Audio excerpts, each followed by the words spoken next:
What's going on, everybody? Welcome back to the Indie Inkwell. My name is JJ. I'm one of your two co-hosts.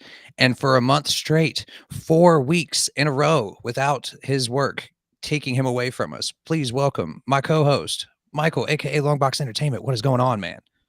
What is good, brother? I know a whole month, man. I made it a whole I'm month. I'm shocked and amazed. I know this is going great. This is going great. I guess they, I guess they don't need me that much. I don't know if that's a good or a bad thing, I but don't know. We're gonna see.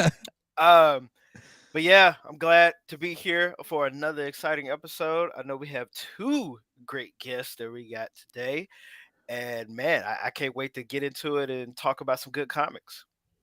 100%. And it's not just good comics today. It's good comics with a good cause behind That's them, right. which is always something good. So everybody, please welcome our guests. First off, Jeremiah Stemple. And then secondly, we have got, let me see, boom, ba-doom, ba-doom, Donovan Peterson. How y'all What doing? is going on, gentlemen? How are you guys? Good, good. How are you guys Great. doing? Doing good? Doing well.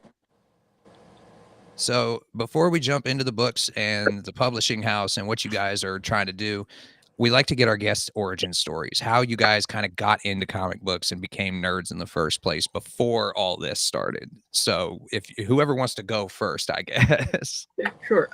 Basically, the reason I originally started liking comic books is I was real sick when I was a kid, and I had some friends who would bring them to me while I was in a hospital. It's still a really thing entertainment I had for a while I was there, and it just kind of I fell in love with them and just kept going from there. Do you remember like a certain series or like a character that you really like attached to? Green Lantern. Green Lantern, of Yeah. course, of I mean, course. well, when you're sick as a kid and the doctors keep saying you're not going to make it to adulthood and you're too stubborn to agree with them, a superhero's whole thing is willpower kind of connects with it. Yeah, obviously those doctors were wrong because you're Obviously. here. All right, what about you, Donovan? I come from the right generation where they were cheaper than candy bars, so my parents Oh would give man. shut me up. Um, and it's just that they were everywhere when I was a kid. So again, it just needs a way to shut up. The kind of to pre-answer your question. The first one I remember was the Batman Annual number 11. Maybe it was the Alan Moore, Michael Golden Clayface 3 story.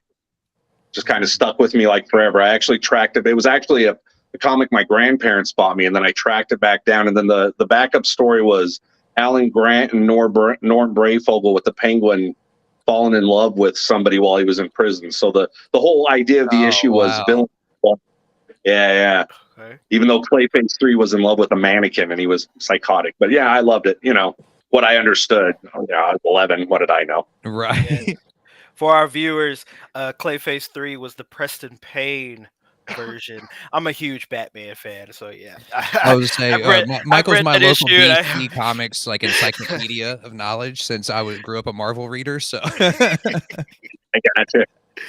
He's the best, in my opinion. He's the best Clayface, but it's because I was biased because of that comic. He was my intro to the Clayfaces. yeah. Underrated for sure. Underrated for sure. Yeah. I agree. So, Oh man. is there like one thing or one like story that inspired you guys to start making your own stories, or was that something that just kind of sparked one day out of nowhere? I If that mean, makes sense. for me, it just kind of came out of nowhere. As far as what I was always drawing as a kid, but as far as like our books, the inspiration was really a combination for me. It was Jeremiah, and it was my cousin Jason, both of whom had cystic fibrosis. Jason passed away from it, and then Jeremiah is still he's still fighting it. So as far as heroes for causes, the inspiration for those stories are really for me those two. It's Jeremiah and Jason. Of course, like go ahead and talk about kind of heroes for causes and kind of what brought it up and just kind of the whole idea behind this. So originally, well, the way it started is so Pathway is actually based on me because I have cystic fibrosis. And it started off as just a cosplay idea that I wanted to have a picture drawn that I could put some information about CF on to hand out. And when I went looking for an artist to help with that, Joseph and Donovan kind of went, well, it'd make a great whole comic book. Let's go that route. and it just kind of went from there. But we do it just to educate people a little bit on the different causes without it being like preachy. Like it's still a fun read, like a '90s Spider-Man feel. But there's education It doesn't feel like it's made it's just for charity or something. We want to get both people who just like comic books and then the charity side of it as well. And it took a couple of tries for us to find that balance, but we think we did pretty okay. Oh yeah, most definitely. Like reading them, I definitely felt like it didn't like beat me over the head, with it. It was very subtle, and I like that because I've noticed like a lot of writers and comic book creators, they kind of struggle with that. But they kind of want to beat you over the head with whatever point they're trying to get across. Yeah, I think, or they make it so subtle you don't catch it at all. Like yeah, exactly. Right, yeah, it's a fine line. Exactly. Like I didn't have to watch like a YouTube video to explain the hidden meaning of the you know what I'm saying? Like I got it right off just reading it the first time. What did they mean when they said this? And like right.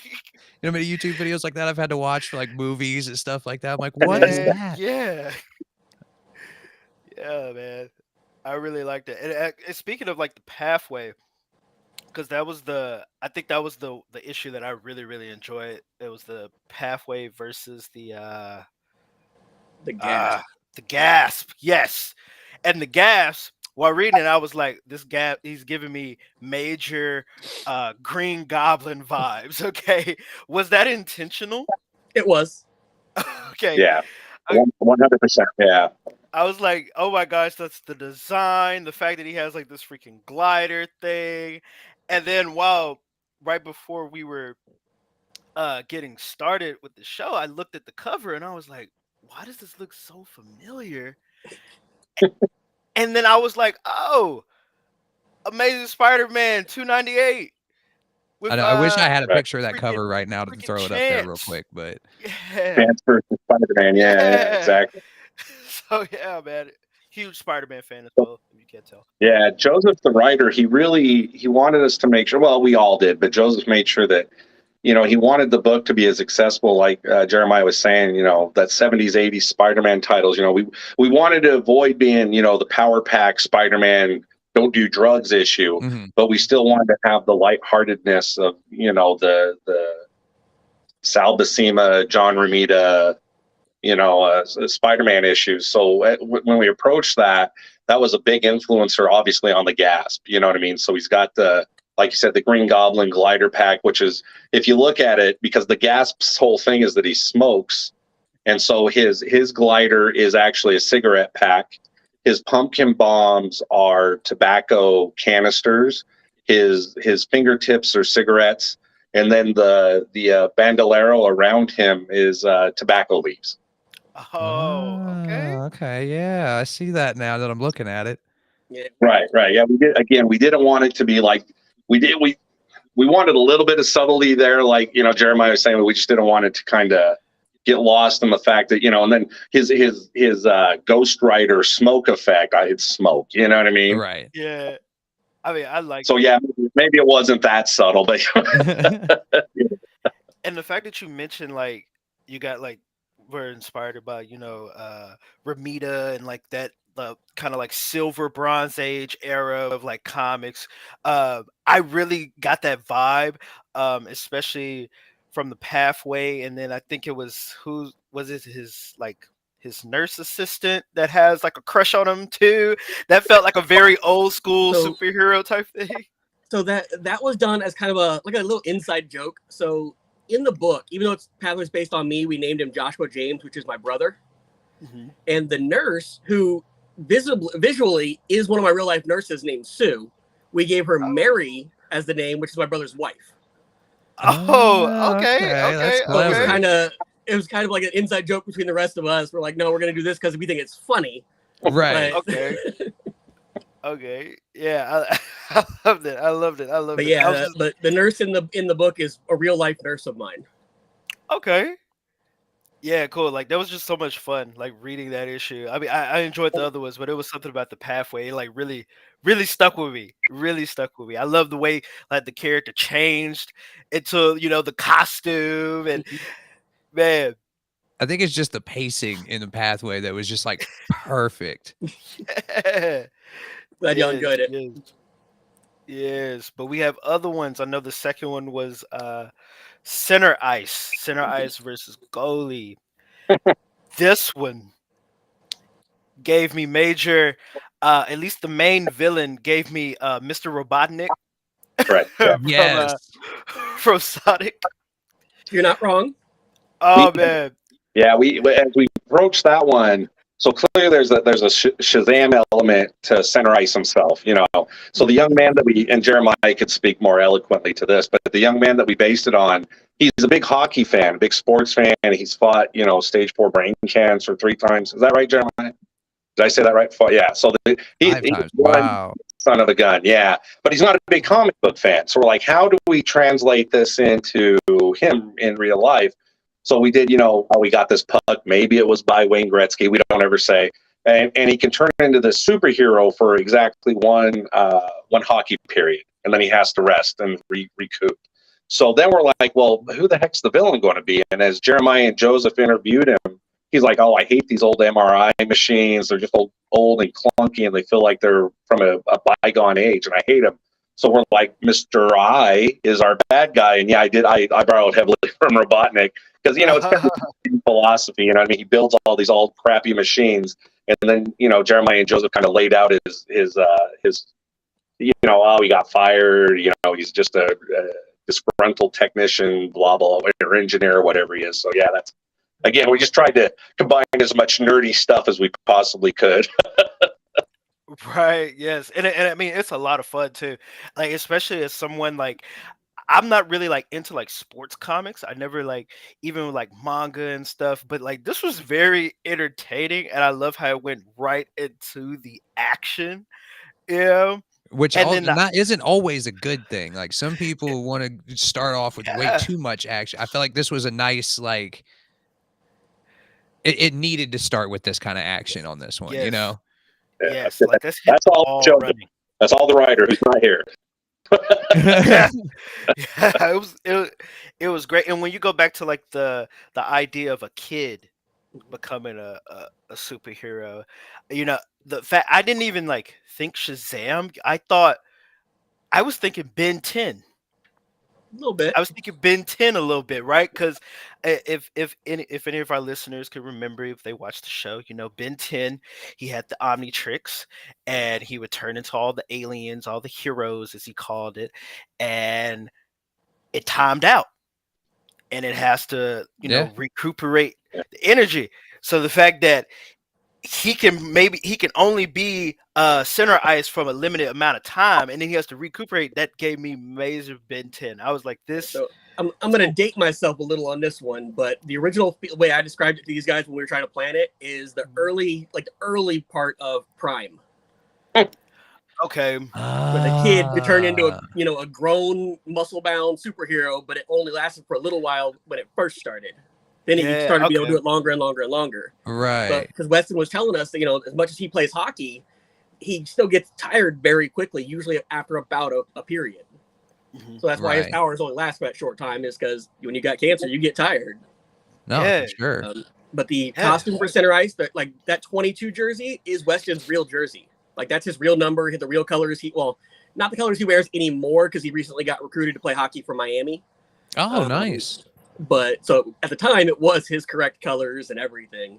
Like Don was saying, Weston's not a comic book fan, but he has made sure to like take copies of this to like every game he's played in. Like he's done stuff with how the could you not have a thing comic now book and make written sure about they you? had it. Like that's so cool. like you're a superhero, man. I would definitely like take this if I had a comic written at me. I would say even if I wasn't a comic book fan, that'd be cool. Like. Well, and that's exactly the point that I think we try to get across with the 3 books that we got out is, you know, these folks go to, you know, like Jeremiah with cystic fibrosis, my cousin, or Weston, or the 2 twins that our 3rd book was kind of based on for children's diabetes. You know, so I think they lose sight of how really courageous they are in the everyday handling of stuff that, you know, and like I say all the time, I get upset if I get a nail in my tire. And it has absolutely nothing to do with my health, right? So I'm out there cussing and how can the world treat me like garbage? I got a flat tire. Meanwhile, Oh yeah, I think we're all guilty of that. I mean, this disease it's trying its best to kick its butt, and he wakes up every morning and says, you know what, go to hell, I'm going to take you down. So we really wanted to make sure that people understood that these fictional heroes are just reflections of their real world heroism, for lack of a better term. So Right. Because I mean, you do have to be brave to like go through, especially all those treatments and stuff. It really I wears can only down. imagine. I mean, I went through ITP when I body. was 15 months old, which is like it's a blood platelet disorder, but I mean, I don't remember any of that. I was like so little. So having to deal with all that stuff as an adult every day, I could not even imagine. Yeah, facts. That is so true. and again, Jeremiah, how old are you, Jeremiah, if you don't mind me asking? 41. 41. So when because my cousin was my age and I'm 47, when Jason was diagnosed with CF, they're like, you'll be lucky if you hit 17. And he wound up making it to 26. So like Jeremiah is one of my personal heroes just from being an outsider to somebody that had CF. The fact that he hit 41, he's got kids, I love the bastard. You know what I mean? So 100%. to Jeremiah. So yeah, that's kind of the whole thing. We just want everybody to have a hero, to one, see themselves as a hero, two, have a hero that they can see that reflects them. Yes. I mean, And speaking of that third book, let's talk about that one because that was really good too. Upturn and Downdraft. That one, especially with our younger fans, that one seems to be the favorite. Like I've had other kids, so I've had other kids with like diabetes that'll come up to us and they see that gummy bear on the cover and immediately pull the gummy bears out of their mom's purse, because that's what it's there for. Is like kids with type 1 especially will carry things like gummy bears where their sugars get low. Mm-hmm. So that's why that robot, the gummy bear robot, I know shows adults up that have to carry candy bars and crackers and stuff around with them. Exactly. Oh, I love that. I really enjoyed this one too. Like the fact that the two main kids, it was giving me like, I don't know, it just gave me so much nostalgia. Like Power Pack. I remember like when I was a kid, and I just started reading comics. I remember like my mom had got me a bunch of like older comics, and I remember Power Pack was in there, so I was reading that, and this kind of gave me that vibe, like stuff like that. Freaking even like they gave me Franklin Richards and like dang, what's their daughter name? Valeria, yeah. Gave me like those two characters type of vibe. It was just a lot of fun, the grandma being super smart and making all the little gadgets and stuff. That was just so cool. Yeah, we wanted definitely to get that one across, but that they are kids. That's why at the beginning they're just in their suits, basically playing tag, like they're just being kids. Mm-hmm. Yeah. They definitely I love it. And you've like tied in everything too with that one because everyone else makes appearances in this issue. Yes. Everybody's in a shared universe. It would be foolish not to follow suit. That's right. This issue felt like the Avengers moment, seeing all the characters together, and like I didn't even realize this. I read all the issues like in the order they were talking about. I didn't know that was the actual order. Yeah. so like going so actually reading like Pathway and then going to Center Ice and then this one, I was like, oh my gosh. So like when Pathway will pop up, I'm like, hey, there he is.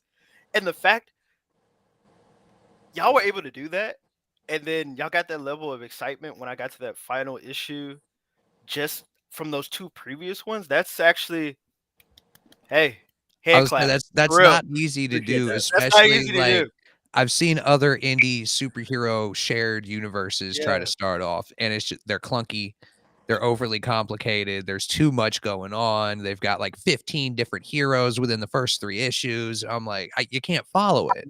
Yeah. This seems very like you started off with 3. Like that's a nice starting point. I mean, technically 4, but 3. Yeah. One of them's a team, but right, yeah.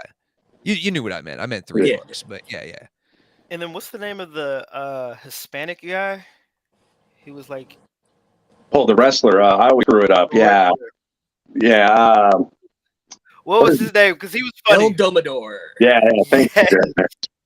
El Domador. I don't He know why. reminds me of Randy Savage with a mask on. That's Bro, what. yes! Yeah. What's Yes! funny is, so we based off a friend of mine. He just retired from wrestling actually, but his name was really? Raven. Yeah, his name was Professor Raven, and we based it off him because when he talks, he's always real loud and boisterous like that. Yeah. And at the time, he was looking to be signed by AEW, so we didn't want to use his actual likeness just in case. Right. So we're like, well, what can we base it off of that? Like, it's still you and your stories in the back, like in the editorial pages, but Donovan kind of went, well, he's loud and stuff like Macho Man, so we kind of gave him that like a twist on Macho Man. That's so awesome. I got a buddy down in West Virginia. He's a pro wrestler on the Indies right now. Oh, that's awesome. That's a rough way to make a living, man. I've gone to a couple of his shows. Those guys get hurt. Oh yeah. Yeah, that was good. I definitely got Macho Man vibes as soon as I started reading his dialogue. Actually, in my head, I was kind of like reading his lines. Yeah, I was like, where's the Slim Jim commercial at? I know it's coming. Right. Slim Jim, if they're watching, if that's not dating me, I don't know what does. Yeah, and in the book, his only purpose in that book is to train the kids basically how to fight. But we didn't want to make him just the trainer with no personality. So no, he's like, you could tell he's like the fun uncle type character. Yeah, exactly. Yes. I can definitely see. I don't know if y'all plan on doing like more issues from these characters, but I could definitely see in that character being like a fan favorite. Yeah. No, that's the goal. We want to do more issues of each of these as well as new books as well. But funding is not an easy thing. So. That is true. No, 100%. We know all about that. Trust me. Yeah.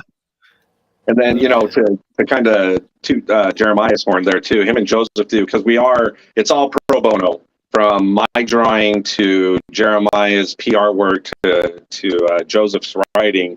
We make sure that anything that we would be making goes right back into the publishing, distribution costs, and then hopefully the extra goes out to the research. And so it's one of those deals where each book is kind of dependent on Jeremiah's legwork to find a sponsor. You know what I mean?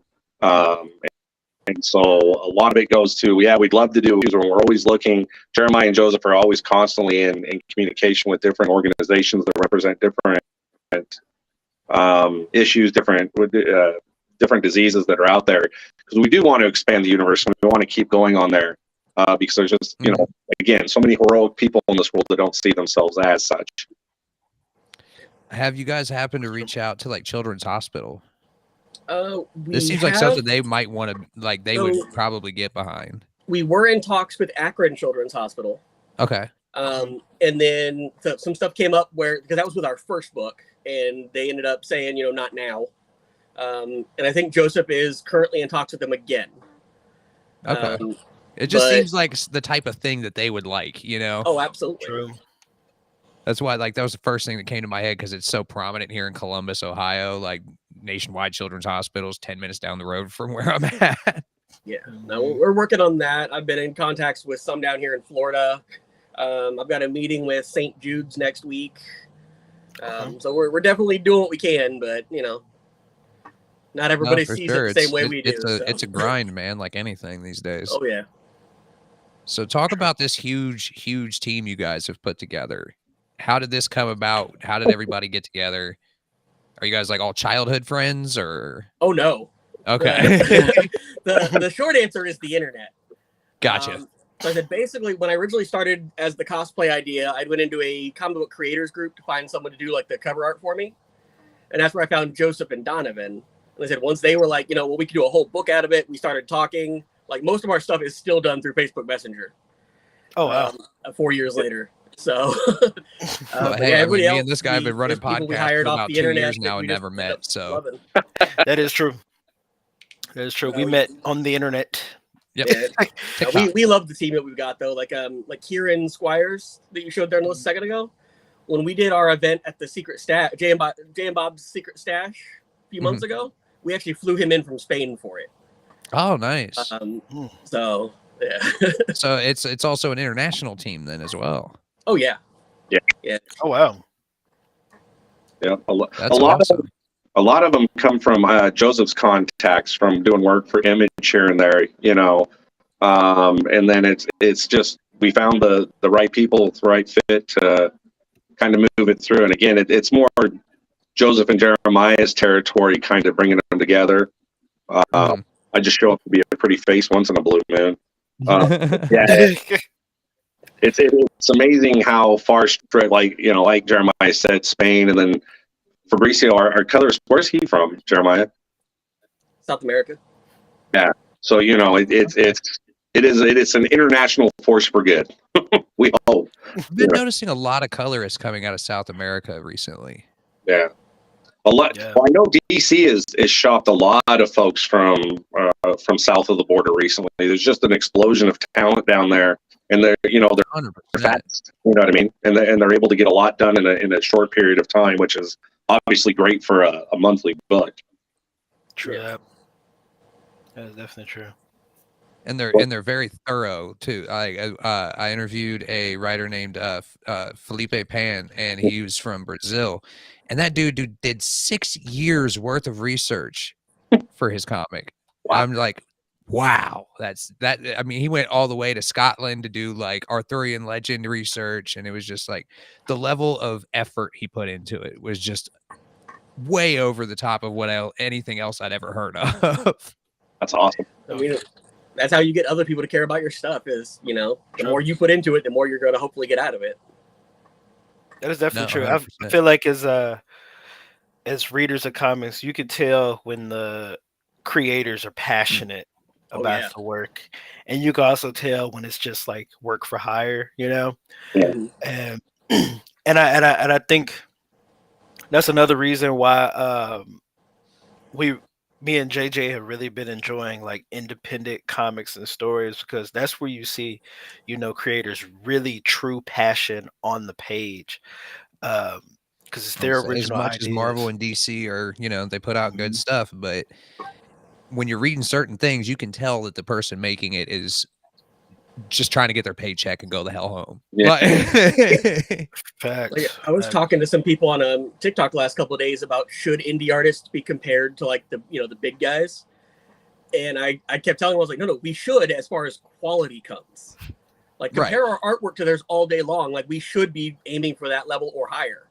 Don't compare us on price per issue, because we don't have the resources they do. Ours are gonna cost more per book. and I think that's where a lot of people get Yep. screwed up, because they see an indie book for $8.99 maybe or something like that, or even $5.99, and they're like, well, why are you more expensive than Marvel when nobody knows who, like, because they have to put in all that budget themselves. Like, you don't understand how much effort and money goes into making these things. Yeah, Marvel and DC own their own printer. Like, it's I not was gonna say costing them. they're We don't. billion-dollar companies. I mean, Yeah. they can literally print those things infinitely and never run out of money for it. Like, Exactly. That is definitely true. That is definitely true. They're not gonna have any issues printing anything anytime soon. It's just no, but that's why so many indie creators, I think, hit it out of the park so often, because you guys have to. Well, I think the If independent it's not guys, good in quality, it's not. Then nobody's going to want to pay that money for it. right? Exactly. The independent guys aren't tied down to decades, if not centuries, of continuity. They take the chances, and going back to your point about the passion. Like, one of the first independent creators I met was Drew Hayes of Poison Elves and I Lucifer. Nicest guy, and his book might not be for anybody, but there's a couple times that I talked to him, unfortunately, before his passing, that you're right, he was just passionate about the whole thing from his early. I printed him in my garage with the I Lucifer titles, to when Sirius, I think, picked him up for Poison Elves. But he's doing a weird fantasy American metaphor with elves that have ears that are 10 feet long, and a talking jester. You just don't see that stuff in mainstream, at least in the 90s. You know what I mean? Yeah. There was a renegadeness to him, a rebellion type spirit that, I don't know, was appealing. Even Lady Death and Evil Ernie. You know what I mean? Brian Pulido and Stephen Hughes and stuff. So. I mean, but we all know why Lady Death was appealing. Well, yeah, clearly writing, sir. I'll say that's still got a pretty dedicated fan base going Oh, on. yeah. Yeah. Oh yeah, man. It was her beautiful. Yeah. A good indie creative friend of mine. I Oh, think he did 47 books last year. Oh wow. Oh Yeah, man. like he jokingly calls himself the fastest pen in indie comics. It's Mr. Fish or Fish Lee. Oh, okay. Sweet. I know who Okay. that is. Yeah. Yeah, We're he worked supposed on to something get like him on here 47 books soon. I last got to year. email him back because we're supposed to have him on the show too soon. Nice. I'm about to say that name sounds familiar. Yeah, he's a good dude. Yeah, he does a lot of TikTok lives doing his artwork and stuff. Yeah, he's a good dude. So is there any other other genres that you guys are thinking about going into with these books other than just superhero books, or is that kind of your main focus? They're gonna probably stay superhero, but I know for Pathway number 2, it's gonna have more of a horror feel to it. Oh, okay. Because that one, not to give too much away, but that one's going to be, the villain is basically based on like depression, so only people who've been affected by her previously can see her. Oh So wow. it's gonna have almost like a ghost kind of horror feel to it, but without being like too scary. Right, because I mean these are clearly like targeted towards young adults, Yeah. kids, you know. Well, yeah, and that but- goes back to the 70s, 80s, or the 80s, 90s Spider-Man, where it appeals to a wide swath. But yeah, they're, yeah. But I mean, like I said, though, me So- and Longbox are both grown men, and we still enjoyed these thoroughly. So, I mean, yeah. I mean, it's kind of like, you could say horror, but look at when they first introduced, Venom. Venom had like some horror elements Yeah, exactly. in a it way. still does, depending on who's writing for him. Yeah, exactly. So, yeah, what's that? He can have a- for a minute. People who think horror is not acceptable for kids, it's like you just don't need a bunch of gore and Yeah, graphic stuff. exactly. You can still make it Yeah. scary. You know what I'm Goosebumps is saying? popular for a reason.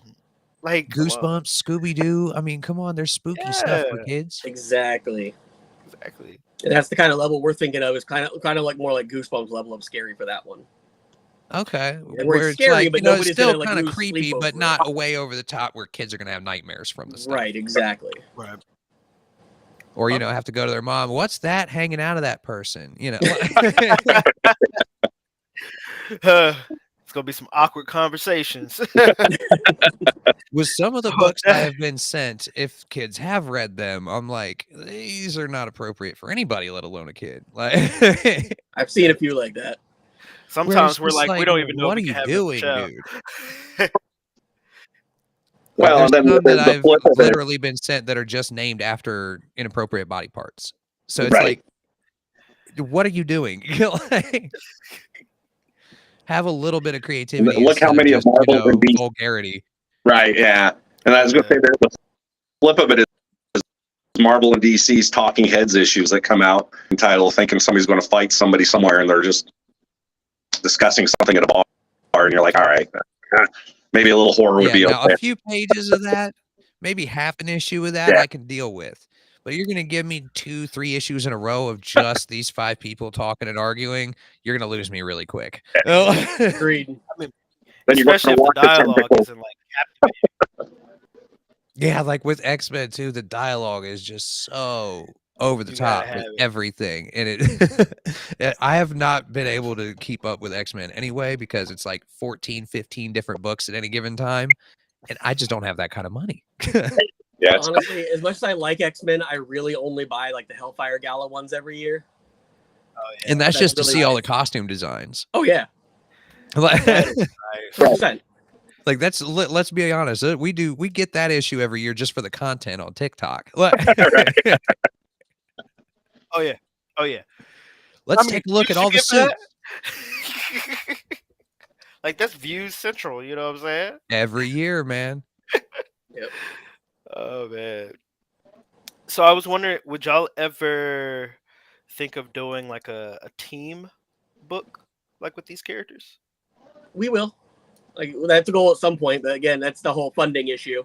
Yeah. But yeah, we absolutely want to at some point do like start having them do crossovers and things like that. Okay. Okay. And we make sure even though we base them on real people, we make sure that it's heroes for causes that it controls the IPs, to use an overused term. Sure that that everybody knows these characters based around real people, but we also want to make sure that legally and artistically we're free to kind of control our destinies on those ones. But yeah, that's obviously the end all goal, is to have our own Justice League out there, just for the coverage, you know what I mean, and for the action. We also want to make sure that we're constantly expanding, and Jeremiah does a great job on that, making sure that we're definitely always looking to make sure we have as diverse a group of heroes as possible, so that everybody feels, because that's one of our main thrusts, is we want people to see themselves in the heroes and see the heroes in themselves. So yeah, we're always talking. Jeremiah was talking to somebody from the UK. You know what I mean? It's pretty impressive. When I was talking to Lupus UK. Yeah. Oh wow. Okay. And unfortunately, they weren't able to go forward because they had something come up internally where I guess they had to switch people around in their jobs. And then they were like, well, we currently don't have the budget to do it, but we'll put it on the burner and maybe talk to you next year. But that was one of the things. Maybes are always better than no's. So yeah, because one of the things with lupus is they get this what they call the butterfly rash. It's like a rash on their face that's kind of butterfly shaped. Mm-hmm. So the girl was gonna have a butterfly mask. Oh, so cool. And, since it's most common in black women, it was going to be a younger black girl as the hero. So the whole thing is a voice for everyone. Like we want everyone to be able to see themselves in at least one of our characters. I mean, that's what makes comic book characters enduring and last for decades upon decades. There's something about them that we can look at them and be like, hey, I relate to that. You know what I'm saying? Mm-hmm. And sometimes it's not always just the race or the ethnicity or any other thing. Right. Sometimes it's just that, man, I don't know. For example, you could be like, Spider-Man was a kid. He got bullied. Shoot, I got bullied. Right. We relate. It could be as simple as that. I mean, yeah. I think this is good. I could definitely. Right, or even aspirational. Most of us aren't multi-billionaires whose parents were shot down in the alleyways, but the fact that Batman is like, you know what, I'm going to stand up to this world that's done nothing. Right, you can relate to his mind state maybe, but you can't necessarily relate to him as a person. I mean, I don't know many people with their own helicopters and tanks and I'm more than happy. I mean, I've got all those things, but they're Hot Wheels. Right, yeah. Right. That's crazy. Yeah, but yeah, exactly. That's it. And that's why, Jeremiah and Joseph, especially, they've done such a good job in making sure that we have a real life inspiration to move our fictional characters around through the world, because then it's not just, it's just not Kal-El stopping a meteor, but it's Kal-El stopping a meteor, and he's based on this young man in Florida that's brain cancer, or Jeremiah is living every day with cystic fibrosis, and the world tells you you're going to hit this time limit and that's it. And there's so many people that say, you know what, no, the hell with you, we're going to go beyond and above that. So yeah, it's awesome, because I think it bridges exactly what you were saying. It bridges that gap between what we love so much about comic books, but also what inspires us so much in our fellow human beings, which I think the world needs a lot of right now. We forget how much alike we are, but how much greatness is really out there. They just don't blow their own horns all the time. So we slap a cape on it and we give it a fancy superpower. We're like, oh yeah, screw you. This is why that kid down the street is such a cool kid, or those two twins are. And I think that's why comics make such a good voice and such a great medium for what we're doing, because it reflects the real in such a fantastical way. Like you said, Spider-Man got bullied all the time. Did he turn around and go beat the crap out of people? No, like in Superior Spider-Man, when Doc Ock's like, holy crap, this kid's been holding back. He could have killed me at any time, and he realizes how much Peter really reels in because he doesn't give in to the darker side, he really does do what's best for everyone, and that's why we all love comics, you know what I mean? And it inspires us and moves us forward. And so Heroes for Causes, we like, let's take the real and the super heroic and force them together and show us all hopefully what we can become. True. That's me. I'll get off. It's very I'm optimistic. sorry. No, you're good, man. I No, love it. no. We loved it because, like, I feel like in today's age where people are just so pessimistic about everything, and we need a little hope in this world. Everyone needs a little hope. So, yeah, you hit the nail on the head. Yeah, and that's and that's what drew me to the when Jeremiah first was like, hey, I need somebody. Here's my costume. Here's the character I made. I just need a drawing. And I was like, I'm there. I heard cystic fibrosis. I obviously have the familial connection, but Jason never went to school really. He was always at camp or a hospital. Jeremiah, speak to that too. I get upset when I don't know, gas goes up $1, right? I get a toothache and my whole week ruined. Yeah. And here's this whole group of our fellow humans that are like, oh, you're going to be dead by the time you're 18. And they're like, you know what? No, I don't think I will be. To me, that's awesome. And that, I don't know. Again, we go. I don't know how you don't get inspired by something like that. Right. Exactly. Yeah, I agreed 100%. Sorry, I keep talking for you guys. No, you're fine. But if you guys want to go and help support these awesome causes, you can scan the QR code right there on the screen. Or if you're listening, there are links down in the description of this video and this episode on Spotify and other major podcast platforms. You can go over there to heroesforcauses.com, pick up any of the books there. I'm pretty sure I saw a donate tab somewhere on there as well. So you can go over there, pick up a book, and support a good cause while you're doing it. And who doesn't want to do that? That's right. So is there anything else that you guys want to plug before I let you guys kind of get on with your evening? I know, Donovan, you're kind of in a break room at work right now, so I don't want to keep you guys too late. The dedication, though, we appreciate the We do appreciate the dedication. I guess I should be nice and mention Joseph's book since he's not here to do it himself. Okay.